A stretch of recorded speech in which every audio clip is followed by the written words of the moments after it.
Second hand বাইকের price কেন বাড়তেছে এটা নিয়ে যেই শর্ট সিরিজটা পাবলিশ করছিলাম সেটার লাস্ট এপিসোডে বলে দিয়েছিলাম যে হচ্ছে হলো একটা লম্বা ভিডিও প্রকাশ হবে যেটাতে আপনার এই তিনটা ভিডিওর হচ্ছে হলো কম্পাইল করা থাকবে। তো আজকে সেই ভিডিওটা নিয়ে আপনাদের সামনে হাজির হয়েছি।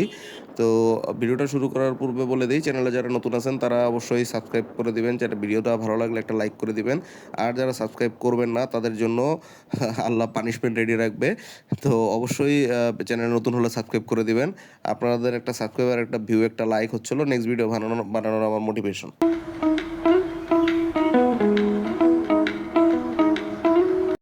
বাংলাদেশের মোটরসাইকেল মার্কেটে দিন দিন সেকেন্ড হ্যান্ড বাইকের চাহিদা বাড়তেই আছে। বিশেষ করে বর্তমান অর্থনৈতিক পরিস্থিতি বলেন বা নতুন বাইকের প্রাইস নিয়মিত বাড়তেছে বা মানুষের জীবনযাত্রা খরচ বাড়ার কারণে পুরাতন বাইক অনেকে বেছে নিচ্ছে, কেননা সবার আসলে ওই সামর্থ্য থাকে না যে একটা নতুন বাইক নিয়ে আপনার দৈনন্দিন খরচ চালাবে। তবে এই প্রবণতার পিছনে অনেকগুলি কারণ আছে, এগুলি আমি কিছু 7-8টা পয়েন্টে ভাগ করছি, সেটাই আপনাদের সাথে আজকে শেয়ার করব। যার মধ্যে 1 নম্বর পয়েন্টটা হচ্ছে হলো আপনার কস্ট ফ্রেন্ডলি বলতে নতুন মোটরসাইকেল আসলে কিনায় ধরেন আপনি একটা 1.5 লাখ টাকার মোটরসাইকেল আপনার কিনতে হয়তো আপনার কাছে টাকা নেই, কিন্তু সেই মোটরসাইকেলটা আপনি সেকেন্ড হ্যান্ড মার্কেটে আসলে দেখা গেছে 80 থেকে 1 লাখ টাকার মধ্যে আপনি পেয়ে যাবেন বা 1,20,000-এর মধ্যে পেয়ে যাবেন। এটা অবশ্যই আপনার জন্য কস্ট ফ্রেন্ডলি সলিউশন। তো এই নতুন বাইক কেনার সবার সামর্থ্য না থাকার কারণে এই প্রবণতাটা বাড়তেছে। দ্বিতীয়ত হলো আপনার অনেকে আছে যে বাইক শেখার ক্ষেত্রে সেকেন্ড হ্যান্ড বাইক কিনে। দেখা গেছে আপনি 50-60 হাজার টাকা একটা অল্প সিসির বাইক সেকেন্ড হ্যান্ড পুরাতন কিনে নিলেন, ওটা পরে আবার সেল করে দিয়ে যখন বাইক প্রপারলি শেখা হয়ে গেছে, কারণ বাইক শিখতে গেলে আপনার ম্যাক্সিমাম মানুষ পড়বেই, 99% ক্ষেত্রে পড়বে, বাইকের ক্ষতি হবে। তো সেই নতুন বাইকের সেই ক্ষতিটা যাতে না হয়, প্রপারলি বাইকটা শিখে একটা নতুন বাইক নিয়ে রাস্তায় নামা যায়। 3 নম্বর বিষয়টা হচ্ছে হলো আনুষঙ্গিক খরচ কম। হ্যাঁ, সেকেন্ড হ্যান্ড বাইকের ক্ষেত্রে আনুষঙ্গিক খরচ কম, কেননা আপনার রেজিস্ট্রেশন ফি এবং ট্যাক্স টোকেনের ফি আপনার এক্সট্রা দেওয়া লাগে না, একটা অল্প টাকা দেওয়া লাগে নাম পরিবর্তনের ক্ষেত্রে। আর অনেকে বলে যে হচ্ছে হলো সেই টাকাটা আপনার বাইক কেনার সময় ইনক্লুডেড হয়ে যায়, হইলেও তো সেটা কম, অরিজিনাল প্রাইজের থেকে কমই আপনি কিনতে পারবেন। আপনি নর্মালি চিন্তা করে দেখেন, একটা সুজুকি জিক্সার যদি 2,80,000 টাকা দিয়ে আপনি কিনে তার 1 সপ্তাহ পরে বিক্রি করেন, আপনি কাগজপত্র সহ ওইটার প্রায় 2,80,000 নিচে পাবেন। তো অবশ্যই প্রাইস কমে গেল আপনার। 4 নম্বর বিষয় হলো বাইকের অ্যাভেলেবিলিটি। বর্তমান যুগটা আসলে হচ্ছে হলো অনলাইনের যুগ। অনলাইনে আপনার প্রচুর সেকেন্ড হ্যান্ড বাইক সেল হতেছে, বা ভালো ভালো কিছু শোরুম এগুলি নিয়ে আসতেছে। তারপর বিভিন্ন ঢাকার বাইরে বিভিন্ন জায়গায়, ইভেন মিরপুরে পর্যন্ত মেলা বসতেছে। ই কমার্সে সেল হচ্ছে। তো সহজলভ্যতাটা অনেক, কেননা সবাই নতুন নতুন বাইক চালাইতে আগ্রহী, এ কারণে সেকেন্ড হ্যান্ড বাইকটা বর্তমানে অনেক অ্যাভেলেবল। 5 নম্বর যে বিষয়টা হচ্ছে হলো তাৎক্ষণিক ব্যবহারযোগ্যতা, আমি বলবো দ্যাট ইজ আপনার নাম্বার প্লেট করা থাকে ম্যাক্সিমাম সেকেন্ড হ্যান্ড বাইকের, যেটা আপনার অন টেস্টের কিনছেন একদম নতুন মডেলের দিকে, সেগুলি বাদ দিয়ে ম্যাক্সিমাম সেকেন্ড হ্যান্ড বাইক যারা কিনেন তাদের সবার নাম্বার প্লেট করা থাকে। আপনি একটা নতুন বাইক কিনে বিআরটি এর ঝামেলা টামেলা পার করে নাম্বার প্লেটে পেতে আপনার মোটামুটি 1 সপ্তাহ, 3 থেকে 1 সপ্তাহ সময় লেগে যাবে। আর সেখানে সেকেন্ড হ্যান্ড বাইকের আপনার নাম্বার আপনি ইনস্ট্যান্ট ট্রান্সফার করে ইনস্ট্যান্ট আপনি নিয়ে নিছেন, বাইকের জাস্ট মালিকানার যে দলিলটা আছে পরিবর্তনের, সেটা দিয়েই আপনি বাইক মোটামুটি 2 মাস 3 মাস চালাতে পারবেন। ইন দ্য মিন টাইম আপনি হচ্ছে হলো সেই নাম ট্রান্সফারের কাগজগুলো করে ফেলতে পারেন। আর অর্থনৈতিক সংকটটা 6 নম্বর পয়েন্টে রাখলো, এটা প্রথম পয়েন্টের সাথেই মিলে। মধ্যবিত্ত বা নিম্ন মধ্যবিত্তর সবার হাতের নাগালে আসলে বাইকের টাকা থাকে না। তো যদি সেকেন্ড হ্যান্ড বাইক কিনে সেক্ষেত্রে হচ্ছে হলো তার কস্ট ফ্রেন্ডলি তার জন্য হয়ে যায়।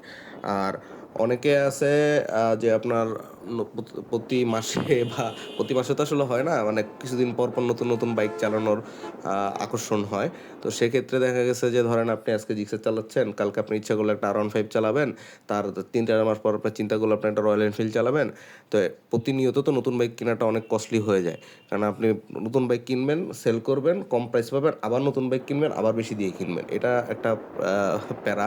তো সেই কারণে দেখা গেছে যদি সেকেন্ড হ্যান্ড বাইক হয় সেক্ষেত্রে আপনি সেটা অল্প টাকায় কিনে ফেলতে পারতেছেন, এবং অল্প টাকায় আপনি বিভিন্ন বাইকের মজা নিতে পারতেছেন খুবই কম ড্যামারেজ দিয়ে। এটা হচ্ছে হলো সেকেন্ড বাইকের সুবিধা। সেকেন্ড হ্যান্ড বাইক বিষয়ের আপনার এই ভিডিওর সেকেন্ড চ্যাপ্টার যেটা আমি বলবো সেটা হলো সতর্কতা, আর কিছু পরামর্শ দিব।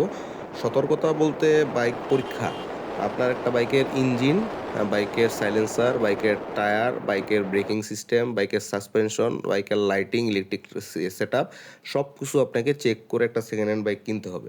এক্ষেত্রে আমরা একটা ভুল করি, যেটা আমরা এক্সপার্ট কাউকে নিয়ে যাই না। এক্সপার্ট বলতে অবশ্যই মেকানিক আপনার থেকে বাইক ভালো চিনে। একটা মেকানিককে নিয়ে গেলে সে একটা রাউন্ড দিয়ে এসে আপনার যতটুকু সমস্যা বলতে পারবে, আপনি পারবেন না।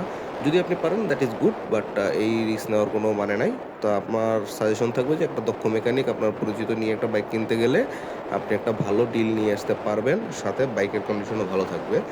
আর ডকুমেন্ট চেক করাটা মাস্ট, কেননা দেখা গেছে এই বাইক দিয়ে কোনো অকারেন্স ঘটে থাকলে, কোনো পুলিশি মামলা থাকলে বা চোরাই বাইক হলে এগুলি আপনাকে জেনে নিতে হবে। আপনি বিআরটিএতে গেলে খুব সম্ভবত এটা খুব ইজিলি জানা যায়, তো ওই কাগজপত্রগুলো অবশ্যই চেক করিয়ে নেবেন। আর বিশ্বস্ত সূত্র থেকে কিনতে পারলে সবচেয়ে ভালো। বিশ্বস্ত সূত্র বলতে দেখা গেছে যে আপনার পরিচিত কেউ যে এক হাতে বাইক চালাইছে, আপনি জানেন এক হাতে বাইক চালাইলে সেই বাইকের ক্ষতি সবচেয়ে কম হয়। তো এটা যদি জানেন তার কাছ থেকে কিনতে পারলে বেটার।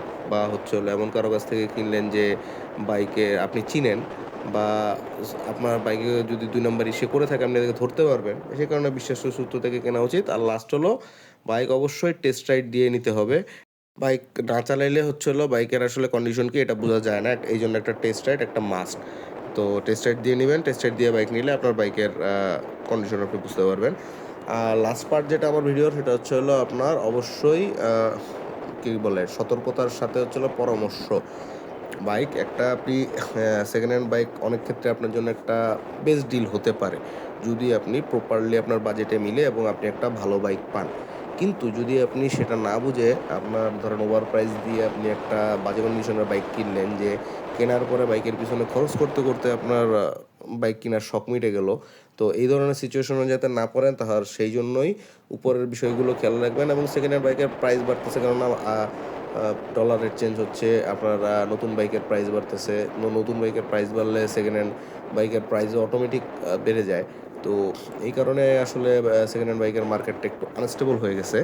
তো সেকেন্ড হ্যান্ড বাইক যদিও আনস্টেবল হোক আর যাই হোক, সামনে যদি ডলার রেট কমে, বাংলাদেশ গভর্নমেন্ট যদি বাইকের উপর ট্যাক্স কিছুটা কমায়, সেক্ষেত্রে আপনার হয়তো বা দেখা যেতে পারে যে সেকেন্ড হ্যান্ড মার্কেটে বাইকের দামও কমবে, অরিজিনাল বাইকের দামও কমবে। সেই সাথে যে হাই সিসি বাইকগুলি আসতেছে সেগুলি যেভাবে অ্যাগ্রেসিভ প্রাইস ইদানিং দিচ্ছে, সে কারণে সবাই আশা করছিল যে এই লোয়ার সিসির বাইকগুলির প্রাইস কমবে।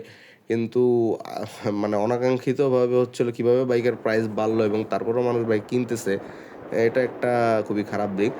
যদিও গত বছর 2024-এ রেকর্ড পরিমাণ কম সংখ্যক বাইক সেল হয়েছে গত 5 বছরের মধ্যে, এটা একটা নিউজ দেখছিলাম। তারপরেও বাইক কোম্পানিগুলোর যদি সতর্ক না হয়, তারা যদি এভাবেই ওভার প্রাইস বাইক সেল করতে থাকে, তো একটা সময় আসলে মানুষ সেকেন্ড হ্যান্ড বাইকই কেনাবেচা হবে নতুন বাইকের থেকে। তো ভিডিওটা আজকে এখানেই শেষ করতেছি। ভিডিওতে কোনো কিছু ভালো লাগলে অবশ্যই একটা লাইক দিয়ে দিবেন। আপনি একটা লাইক দিবেন, সেটার জন্য আমি পরবর্তী ভিডিওটা ভালো মতো বানানোর অনুপ্রেরণা পাবো। আর ভিডিওতে খারাপ কিছু হলে কমেন্ট বক্সে জানাবেন। নেক্সট ভিডিও ইনশাল্লাহ সেই জিনিসটা ঠিক করে দেওয়ার চেষ্টা করবো। চ্যানেলে নতুন হলে অবশ্যই সাবস্ক্রাইব করে দিবেন। এবং ভিডিওর শুরুতে যে কথাটা বলছি, বিচার দেওয়া থাকলো সাবস্ক্রাইব না করলে। তো দেখা হবে সামনে কোনো ভিডিওতে। সেই পর্যন্ত সবাই ভালো থাকবেন, সুস্থ থাকবেন। খোদা হাফেজ।